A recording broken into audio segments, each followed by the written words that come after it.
Welcome to the Rehab for Runners podcast. I'm your host, Dr. Lisa, and today I have a guest that is a physiotherapist all the way from Australia. Welcome to Brodie Sharpe. Thanks for having me on, Lisa. Yeah, excited to have a chat today. Yes, you've been a staple to the running community, so much knowledge and experience, so I'm really happy to have you on. And I want to get started by asking, how did you get started working with runners? I always love to know the background of how physical therapists and physiotherapists get started working with runners.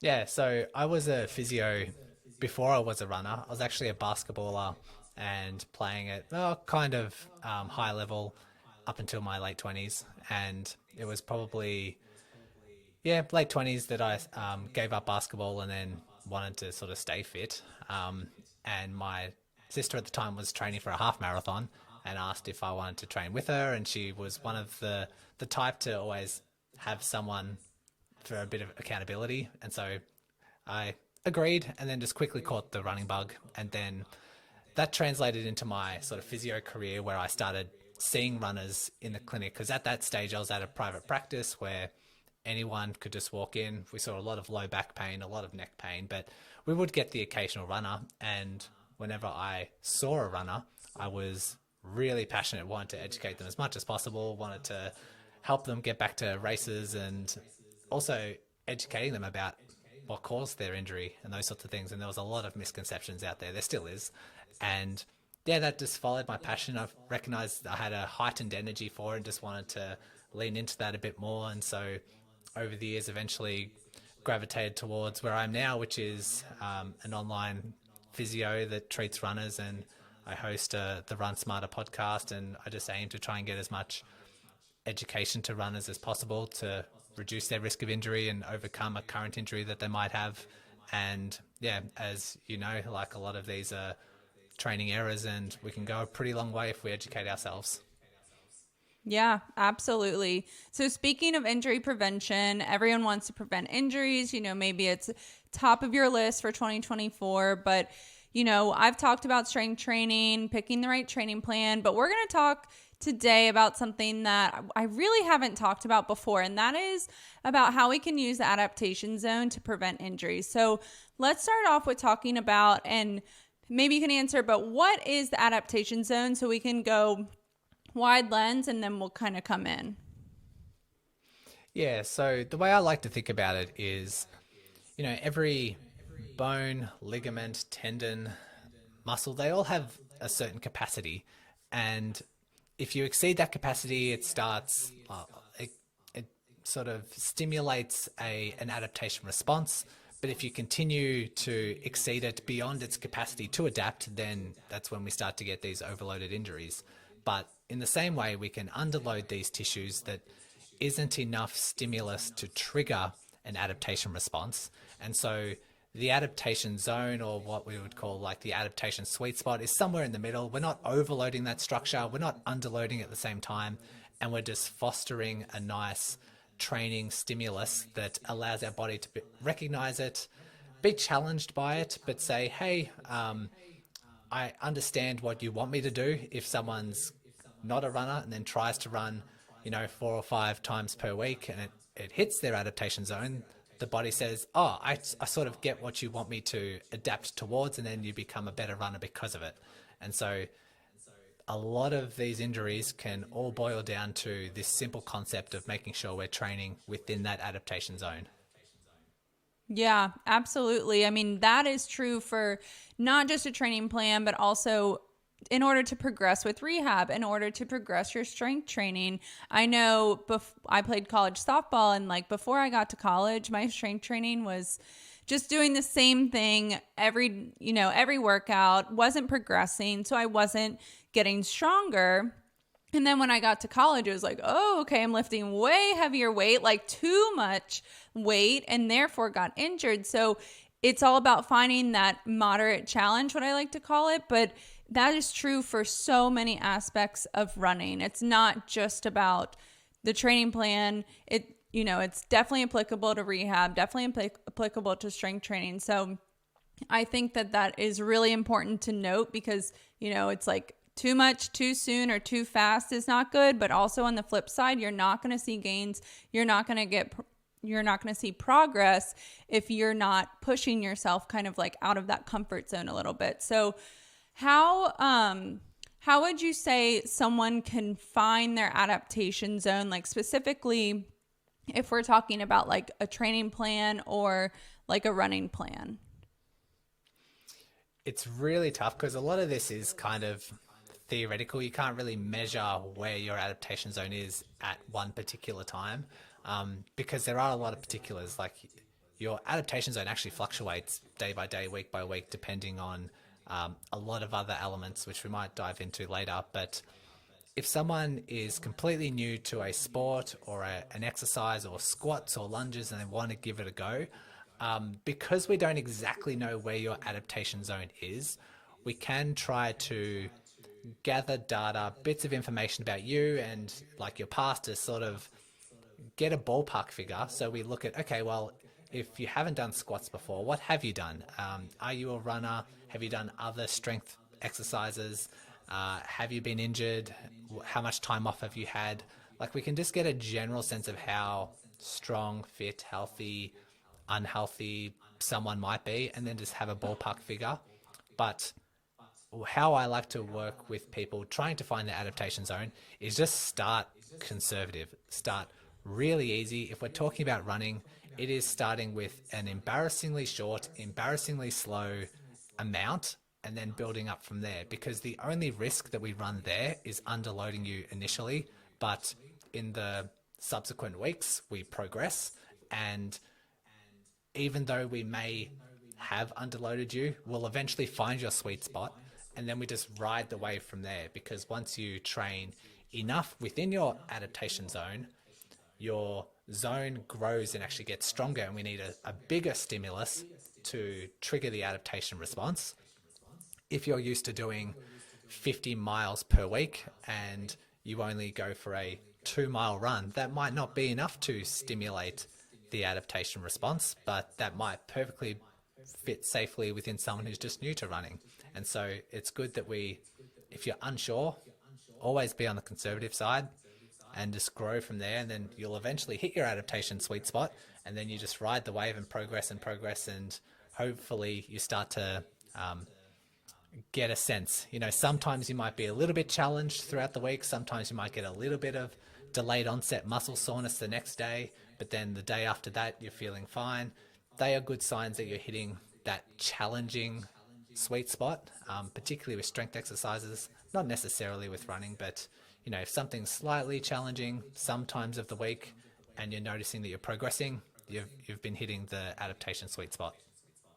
Yeah, that is really good, because I mean, I think even if you're progressing from being injured, you've rehabbed and you're getting back into running, or you're increasing your mileage, it's always, and working on maybe like the different intensities of your run, it's always good to start with the conservative route. And that's where, you're not just, it's important to not just go out and, just run conservatively, like not think it's doing anything, because when you're actually being conservative, you're assessing how you're feeling. It should be a self-assessment. So then you can determine, okay, how am I feeling? Like, did I go out too hard? Did I go out, could I actually progress my mileage or my intensity and be okay? So I think it's really important, like so important to go out conservative, but also just like being aware of how you are actually feeling before, during, after, the next day, and all those other factors.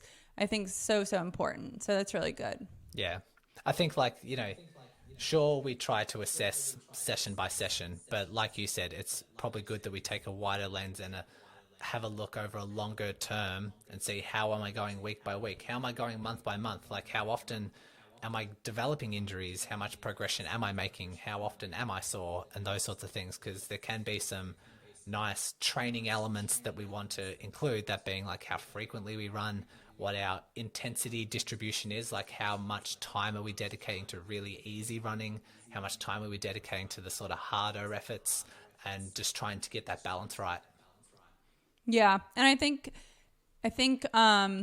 forget exactly the research, but for certain like speed workouts and certain workouts that you do, if they are very challenging, it can take your body up to 2 weeks to recover from that. So it's, like I said, important to not only look at, how is your body feeling the day after, but also a couple days after, and like scaling back that intensity. So, and that's going to play a big role in reducing your risk for injury. So let's kind of go down that route, because I think that's one thing where runners get really excited about how they're feeling. Maybe they're coming back from an injury and they're feeling good during their runs, or maybe they're progressing their mileage and their intensity during training, and they're just, get really excited like we do. But what do you think is important to look at in terms of like your adaptation zone? Because I know for me, when I trained for my first half, I was 0 to 100. Like I was way ahead on that adaptation zone. So, and I could feel it, but I also felt good when I was running. Like I was excited about it. I tried to ignore like the compensations that were going on and how my body felt like just so fatigued. So what other factors would you say are important to look at when you're kind of like too far ahead of yourself? Yeah, I'd say mileage would be the easiest one. It's the easiest one to kind of measure. It's the one that most runners would measure, sort of what their weekly mileage or what their long run distance is, and slowly progressing that. That's the easy one. The other one would be intensity, because you can have your mileage consistent 1 week to the next, but still develop an overuse injury because you do things that are a bit more intense. And I think a lot of runners can, once they're injured, they can sort of reflect back on the last couple of days, the last week, and say, okay, looking back now, I've clearly overdone things. So people get a sense, but trying to track mileage, intensity, and then any other abrupt changes, because it doesn't necessarily need to be those things. It could be something like hills. Like if you're used to running on the flats and then all of a sudden you're doing the same mileage, maybe the same intensity, but all of a sudden there's a lot more elevation and you're running up and downhill a lot more. We know that running downhill generates more loads through your knees. We know it generates more loads through your ITB and your hips and all those sorts of things, just because downhill you're absorbing larger ground reaction forces. You hit the ground harder, and so the joints, ligaments, tendons that are responsible for absorbing that load might be an abrupt shift. But then running uphill, we're looking at all the propulsion muscles. So we're looking at your calf, your Achilles, your plantar fascia, and those sorts of things that are responsible for, tackling the gravity and sort of moving against the gravity and pushing off a bit harder. And so they could be overloaded. Another common abrupt shift that I often see is the transition from shoes, like changing your shoes. And it's not necessarily changing every shoe, but changing a shoe that's a lot more different from what you have adapted to. Like if you go from an old shoe to a new shoe, but it's the same model, then we don't need to worry too much about that. But if it's going from a maximalist shoe to a minimalist shoe, or like a standard running shoe to a barefoot shoe, and something that's really abrupt in its structure, its support, its weight, and all those sorts of things, we need to be quite careful about how we transition into those things, because again, the elements of your body, the plantar fascia, the bones of the feet, the Achilles, and all those sorts of things, they operate differently when we have different quality shoes on our feet. And that's not to say some shoes are bad and some shoes are good. It's just the transition to adapt to that needs time, needs patience. And so they would be probably the 4 key areas that I often see people make abrupt shifts in and then develop an injury. Yeah, I see that all the time too. And I think one big thing is like, as much as we love running, we're not elite athletes. So like there's usually no like rush to make these changes if we really think about it, because our goal might be to like PR a race, but our real goal is probably just to keep running and keep running for years to come, staying healthy. So I think kind of like pulling back a little bit, like getting, kind of real with yourself and thinking, okay, like if I'm going from like a 12 millimeter drop to a 0 drop and my Achilles is all of a sudden sore, why did I do that? 2, maybe I should go to like an 8 millimeter drop first, or like, walk in a zero drop around the house first before I run in it. So I think it's really important to kind of like just slow down in a society where everything's rushed and we want something done like now. I think it's really important, if we look at our overall goal of running, just to be able to run, when we're a little bit older, then we really do need to slow down a lot of these things. Slowing down, increasing our mileage, our intensity, making sure we're not making any abrupt changes. And I also think that's where like a running journal would come into play, just so you're really self-aware of like what's going on. And maybe if you're not and you're really, really busy, but you're journaling in this running journal, then you can see that, you can look back a couple of days and be like, oh, so that's, one thing that changed, or one thing that I did different that I, could have contributed to this discomfort or pain. I think that's a really good tip, because writing down or like having a journal accomplishes a few things. One, like you said, you can, if you're starting to develop some early signs of injury, you can go back and say, okay, what did I actually do? Was there an abrupt shift? And, can I learn from that next time? Oh, maybe I'm not as well adapted to the hills as I thought, or maybe there was a bit too much speed work in there. Let me adjust that for the future. But the other element is you can plan ahead.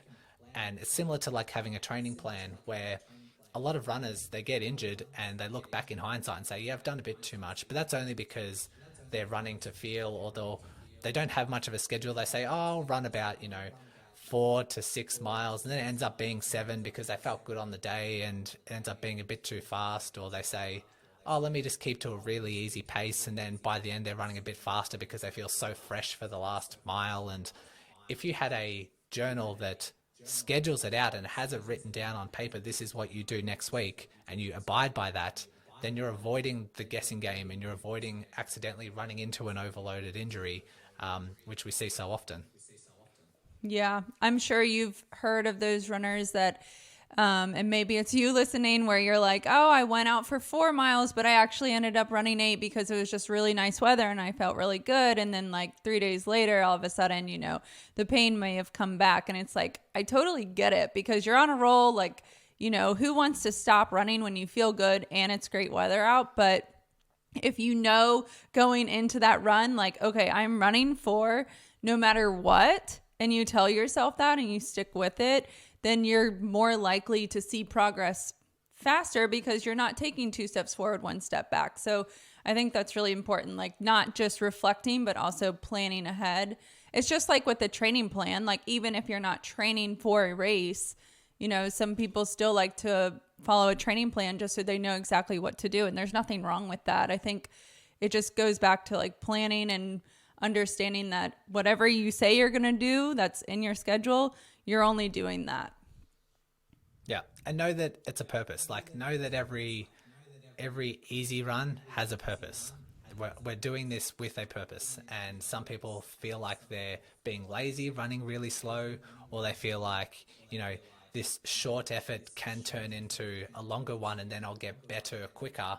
But we've got really good data to show that you're a better marathon runner if you have a bigger, large accumulation of weekly mileage that is dedicated to really slow, easy stuff. And even the best marathoners in the world do really slow training sessions, and getting that right mix. But those really good marathoners, they know when they go out for a slow run, this has a purpose. My purpose is to run really slow. My benefits will come when I accumulate this really slow mileage, so that I have fresh legs for the harder efforts. And it all has a really nice balance that translates really well into race times and performance. Yeah, absolutely. Let's talk about the runner who maybe is thinking ahead for like a fall marathon or fall race, and they want to make sure that they're not going to, overload the system once they start the training plan. But let's talk about building up a base, because I think that's one way that you can avoid overloading the system, especially initially, where you have a base built and you're used to that mileage. Do you think that, well, one, what do you think a good base is that a runner should build? Like how many weeks? And then also, do you think that the base building should be on the conservative route, or how do you How do you see that? Just to, if the goal is to avoid injury? Because I know for me, like when I, again, when I trained for my first half, it was, I think I ran 2 miles 2 days before the training plan started. And then it was literally 0 to 100 and I got injured very quickly. So I definitely understand like the importance of building that base and mileage. But I want to hear your thoughts on that. Yeah. Um, what gets really good results is having a tailored plan to the individual, or at least, coming up with or building upon a generic training plan that you might get access to and then tailoring it to you based on your circumstances, because everyone's coming at the start of a base training with different circumstances, different fitness levels, different injuries and experience and all those sorts of things. If this is your fifth marathon, it's going to be different to your first, someone with their first marathon. And so your question around what's a good starting point, it really depends on the person. It could be starting with a walk, run, a couch to 5K app where you are doing a lot of walking, a little bit of running or jogging, and then building upon that. But someone else's week one of base training could be like, 10 miles per week of just really easy stuff. And so everyone's mileage starting point's a little bit different. I would say in there, if we're looking at a 16-week training plan, we would probably have like the first half or first third of that just being trying to accumulate things as easy as possible before then integrating some higher quality stuff. But we want to at least make sure that in base training that 80% of your stuff is really dedicated to really easy stuff, 80 to 100%.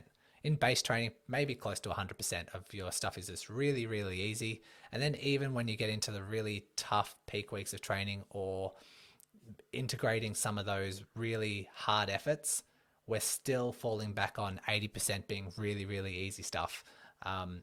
It's just a balance that seems to work for the elites. It seems to work for the recreational runner. It seems to work for even just the beginner runners. But that 80-20 balance, which most people have been familiar with, a lot of people aren't really familiar about how slow is actually slow, because some people can actually think that they're doing their slow, easy runs when they're not actually. They're pushing themselves into this moderate zone of intensity, which they think is easy because they're comparing themselves to other friends that are running their easy runs, or more experienced runners who are running their easy runs, or whoever they follow on Strava, and it's not actually easy for you.